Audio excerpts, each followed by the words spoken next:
nous allons recevoir Madame Émilie Charbonneau, qui est vice-présidente de l'Alliance du personnel professionnel et technique de la santé et des services sociaux. C'est donc une organisation syndicale qui va s'adresser à nous. Madame Charbonneau, bonjour. Bonjour, vous m'entendez bien?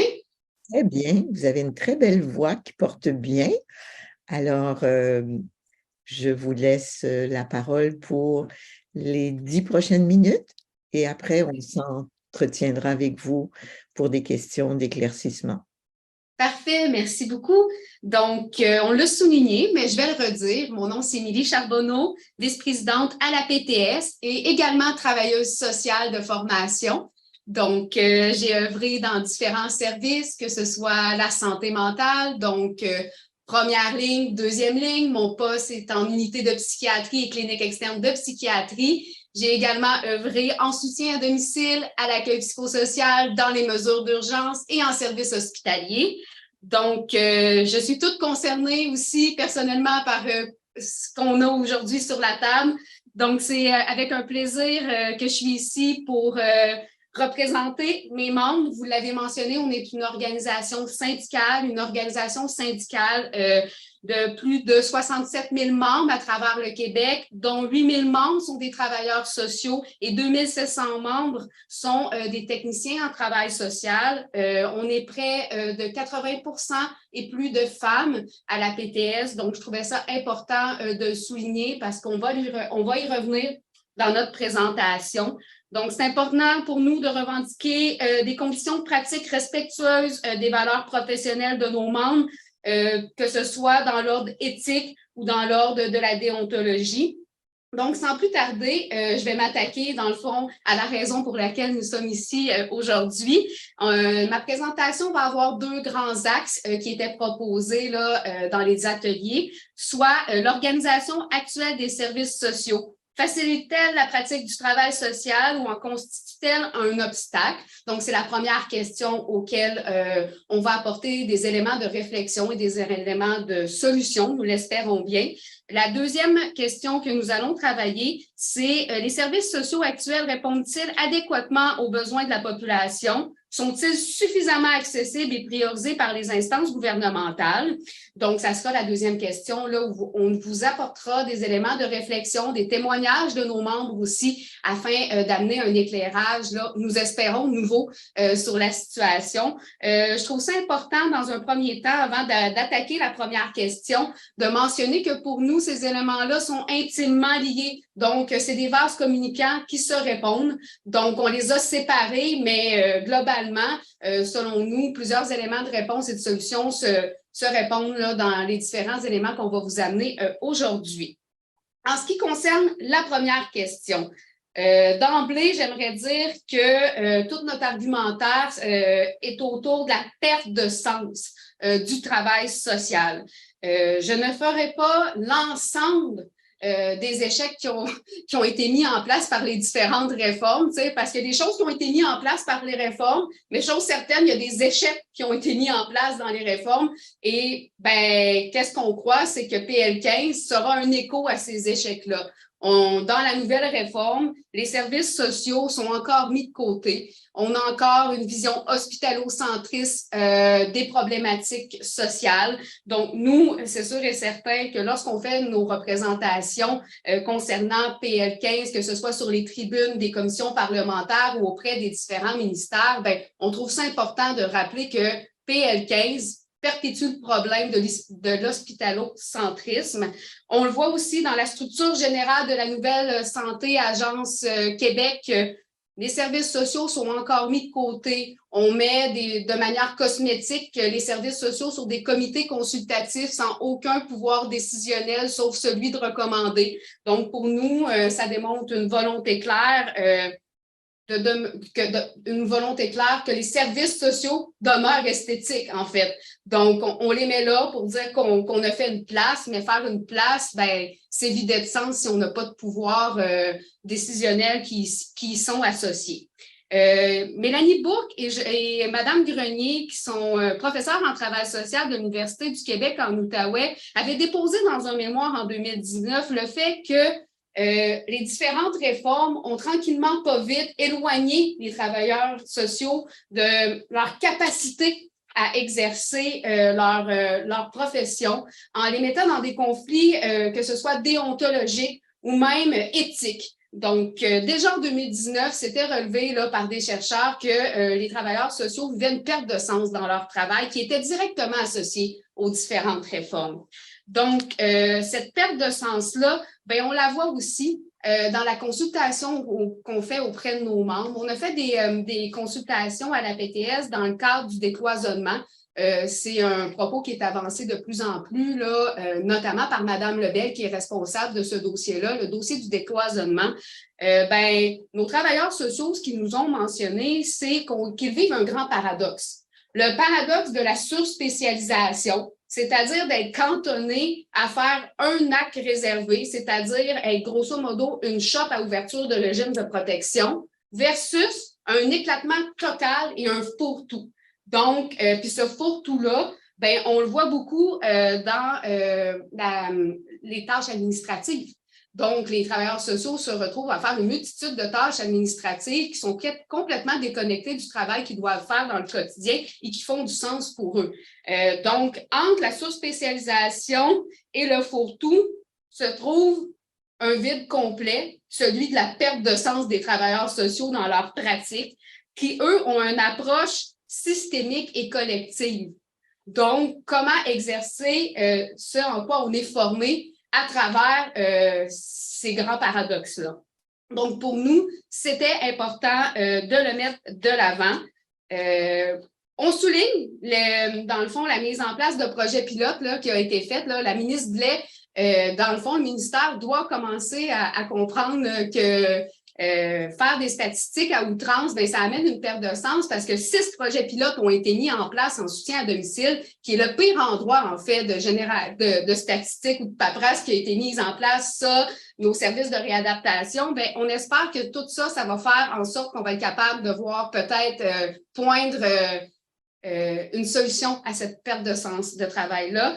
Puis, ben, tout ça, ben, ça se fait au détriment de l'autonomie professionnelle des travailleurs sociaux. Donc, faire plus avec moins, ça amène des dilemmes éthiques, des syndromes de porte tournante qui ne répondent pas aux besoins populationnels. Puis, tranquillement, pas vite, ben, moins de place à la prévention. Donc, pour répondre à la première question, la réponse est non. En fait, clairement, on n'est pas à la bonne place en ce qui concerne l'organisation du travail pour s'assurer que le travailleur social soit en mesure de faire son travail de manière adéquate.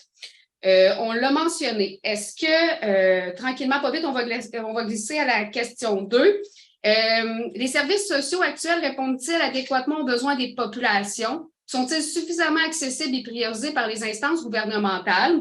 Je vous dirais qu'on commencerait par répondre à la question, la deuxième partie de la question qui va venir, dans le fond, bonifier notre réponse pour la première partie. Donc, les preuves s'accumulent chaque jour afin de démontrer que les services sociaux sont de parents pauvres. À ce compte-là, j'ai envie de vous démontrer, en fait, que nous avons eu dans les différents rapports en santé mentale, une baisse d'environ 15% au niveau des budgets qui leur sont associés, donc entre 2014 et 2024. Donc, clairement, pour nous aussi, le fait que, historiquement, c'est des professions féminines, on constate qu'elles sont sous-valorisées et sous-rémunérées. On pourrait même penser qu'elles sont payées au féminin. Donc, je trouvais ça important de le mettre de l'avant, cette perspective-là. On voit que le gouvernement tarde à mettre en place des mesures structurantes qui pourraient faire, en fait, comme par exemple un bouclier budgétaire, au même titre que les propositions sur le déficit zéro, pourraient mettre en place des mesures structurantes pour un financement pérenne des services sociaux, de la santé et des services sociaux, mais en incluant cette vision-là des services sociaux. Donc, pour nous, il y a une question qui est davantage de choix politique parce que l'argent, elle est présente, ça a été démontré à plusieurs égards. Donc, en ce qui concerne la partie, pour répondre à la première question, est-ce que les besoins populationnels sont répondus? Bien, clairement, non. Au fil du temps, la dégradation a fait en sorte que nous sommes tombés dans des impératifs de chiffres au détriment des impératifs populationnels. Donc, notre réponse à ça, c'est ça passe par une valorisation de nos professions. Donc, valorisation des compétences, diminuer la lourdeur administrative, favoriser la collaboration interprofessionnelle, une meilleure connaissance du travail social dans le réseau de la santé et des services sociaux. Ça, c'est un résumé des réponses qu'on a à donner à l'ensemble des questions qui ont été posées. Maintenant, tranquillement, pas vite, je vais aller dans le plus largement. On trouve ça important de souligner que la loi de l'Omerta dans le réseau de la santé et des services sociaux est un frein à l'exercice de nos membres et aussi à un accès aux soins pour la population. Puis maintenant, j'ai envie de dire l'humain avant tout. La réponse, je pense qu'elle est là. L'Ordre des travailleurs sociaux, c'est leur slogan. Je pense que comme organisation, on a tout avantage à se rassembler autour de ces problématiques-là pour leur apporter des solutions qui sont pérennes et ultimement s'assurer d'un accès public et universel à nos soins de santé et de services sociaux. Il ne faut jamais l'oublier. Merci beaucoup. Je vous remercie au nom de nos membres de la PTS pour cette écoute et cette tribune.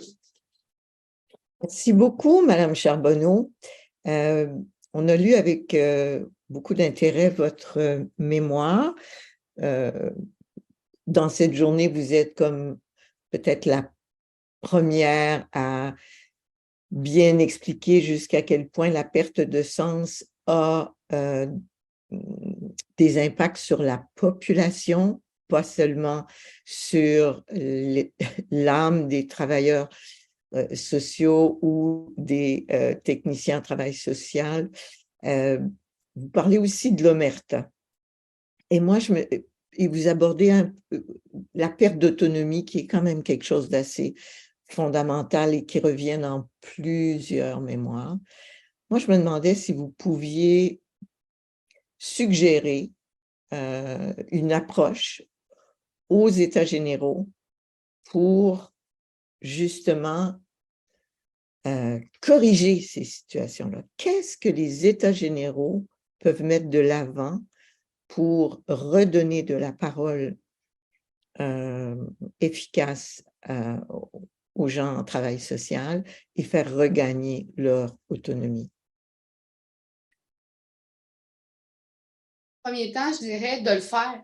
Juste d'être en train de faire ce qu'on est en train de faire là, c'est un premier pas vers briser cette omerta-là.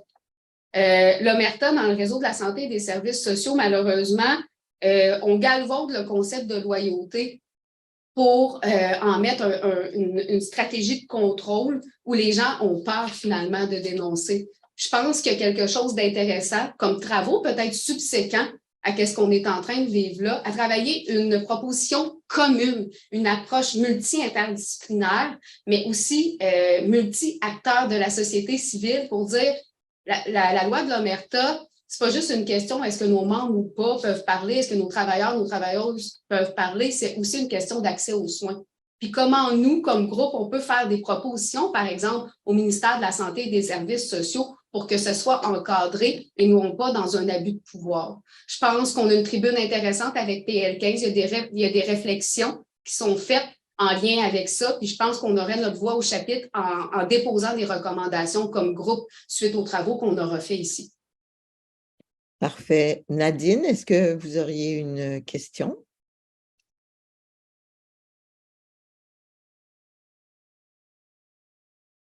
Moi, je voulais revenir là, sur les enjeux que tu as mentionnés de perte de sens. Est-ce que tu peux m'en dire plus? Comment, comme a dit tout à l'heure Ariane, les États généraux peuvent contribuer à redonner du sens au travail social?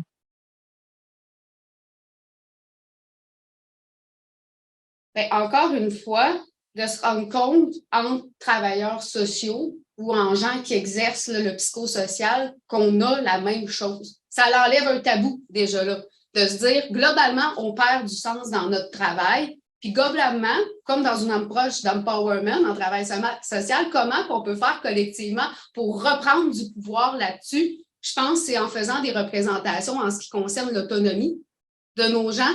Beaucoup de travailleurs sociaux, tranquillement pas vite, migrent vers le privé parce qu'ils retrouvent du sens à leur travail. Ils retrouvent du sens dans leur travail. Comment? En ayant une autonomie professionnelle. Une autonomie professionnelle, ça veut dire être capable de dire, ben ma personne avec un trouble anxieux généralisé, ben c'est peut-être pas juste 4 rencontres qui est prévue dans le PQ-PTM qu'elle a besoin.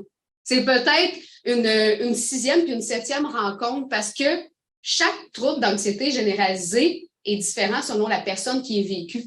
Donc, de ramener ça comme étant une possibilité, d'être capable de faire des recommandations en ce qui concerne l'autonomie professionnelle, la diminution de statistiques aussi, hein? Parce que les gens, on dit souvent, on fait des programmes parce que les gens n'ont plus de temps de donner des services, mais les gens n'ont plus de temps de donner des services parce qu'ils sont toujours en train de remplir de la paperasse. Donc, juste de s'assurer de leur dégager du temps clinique afin d'avoir des conversations d'humain à humain, pas juste en fonction d'un programme, puis de laisser la latitude professionnelle de dire ce programme-là, je prends qu'est-ce qui est bon, mais je suis encore capable d'avoir un regard critique sur qu'est-ce que mon patient peut prendre ou pas. Je pense que ça, il y a des éléments de réponse là-dessus. Il y a une clé qui s'appelle l'autonomie professionnelle qui est très intéressante dans la reprise de pouvoir puis de ramener du sens au niveau du travail social, celui d'exercer notre profession, en fait. Denis, j'aimerais t'entendre. Oui, Mme Charbonneau, peut-être 2 questions pour vous, là. Vous représentez beaucoup de techniciens et techniciennes en travail social. On nous a recommandé, dans d'autres mémoires, d'envisager, dans nos recommandations à nous, de proposer une intégration des techniciens en travail social dans le système des professions. C'est-à-dire donc qu'ils soient reconnus comme étant des professionnels de l'intervention sociale. Ça ne va pas jusqu'à dire où ils devraient être rattachés, etc. Mais sur le principe de dire est-ce que ça apporterait quelque chose d'intéressant pour la pratique, la reconnaissance de ces professionnels-là que de faire partie du système professionnel au Québec. J'aimerais savoir ce que vous en pensez. 2e question, concernant la loi 21 et le décloisonnement. Tantôt, on entendait qu'on parle aussi soit décloisonnement ou élargissement des actes réservés ou des... vous avez bien expliqué tantôt l'espèce de paradoxe qu'il y a là, à se retrouver quelquefois emmuré dans la production unique des évaluations de curatelle versus quelque chose qui est absolument indéfini et trop vaste. Mais comment vous voyez ça, la possibilité que la loi 21 soit revue et que finalement, par exemple, l'évaluation psychosociale, entre autres pour la curatelle, puisse être exécutée par pas seulement les travailleurs sociaux, mais également d'autres professionnels? Madame Charbonneau, je dois vous dire qu'il grosso modo, il nous reste 3 minutes à cette intervention. Vous avez plusieurs choses auxquelles répondre, mais on vous écoute. Parfait, merci beaucoup. Bien, en fait, ma réponse va combiner les 2 questions. C'est-à-dire, qu'est-ce qu'on fait comme travail de réflexion autour du décloisonnement et comment il est fait? Et c'est quoi la voix des travailleuses, des travailleurs dans ce travail-là? Moi, notre plus grande peur, c'est que ça soit fait sans aucune consultation. Madame Lebel a annoncé un projet de loi sur le décloisonnement des travaux en cours. À ce stade-ci, nous, on est au point de demander une table pour être capable de s'asseoir et représenter nos membres. Donc, je pense que la première étape avant de statuer à savoir est-ce qu'un acte ou pas doit être fait par tel ou tel professionnel, je pense qu'on n'est même pas à ce stade-ci. Je pense qu'on est au stade de se demander comment on a envie que ça soit fait. Moi, je reviendrai au processus puis dire la recommandation devrait aller davantage dans exigeons d'avoir notre voix au chapitre dans le décloisonnement des professions pour s'assurer qu'elle soit faite dans l'intérêt de la population, mais également dans l'intérêt de l'autonomie professionnelle et de la reconnaissance de nos professionnels. Parce qu'une grande partie du sens du travail qui se fait par la reconnaissance que les gens ressentent face à leur profession. Donc, moi, j'irais davantage dans cet axe-là. Puis, dans les consultations qu'on a faites dans le cadre du décloisonnement à la PTS, les voix étaient unanimes. Les techniciens en travail social et les travailleurs sociaux sont dans une approche collaborative, ont envie de travailler ensemble cet espace-là. Moi, j'ai envie de dire, donnons-leur la place pour le faire. Arrêtons de mettre des structures pour les encadrer de manière restrictive. Mettons des structures afin de travailler de manière collaborative. Eh bien, c'était très éloquent et très clair. Écoutez, on pourrait prendre une autre petite minute rapide, s'il y avait une petite question rapide. Oui, Denis? Pour comprendre le sens de bouclier budgétaire, ça veut dire quoi ça, s'il vous plaît? En fait, le bouclier budgétaire, c'est une mesure qui est mise de l'avant. Vous savez, il y a des consultations budgétaires là, à chaque année. La PTS a déposé à plusieurs reprises un mémoire, un mémoire en lien avec des recommandations. Puis une des recommandations de la PTS, c'est de dire, bien, au même titre qu'on a des lois sur le déficit zéro, mais on pourrait se mettre des mesures structurantes. Nous, on l'a appelé le bouclier budgétaire pour s'assurer d'un financement pérenne des services sociaux.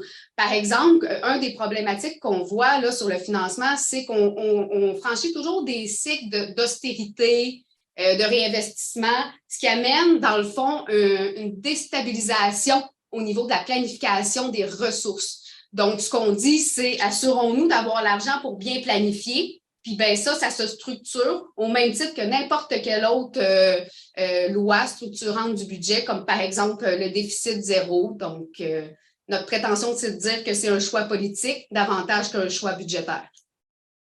Merci, merci. Donc, vous êtes vice-présidente de la PTS, Émilie Charbonneau. Merci beaucoup de ce temps passé avec nous et bonne fin de journée.